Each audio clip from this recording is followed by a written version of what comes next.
Kita juga di kantor-kantor, karena ini terkait dengan penilaian juga. Apakah kita memperhatikan kebutuhan orang-orang yang cacat tersebut? Untuk kursi apa? Lagi kursi dorong, kursi roda. Yang lain, ini perlu komitmen.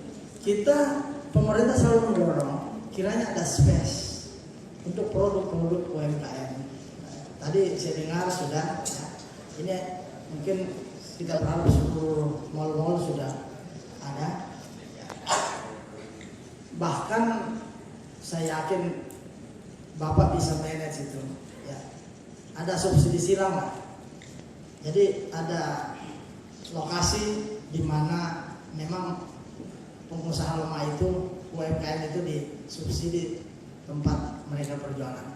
Tapi dengan catatan dia harus ikut aturan-aturan yang ada di mal tersebut.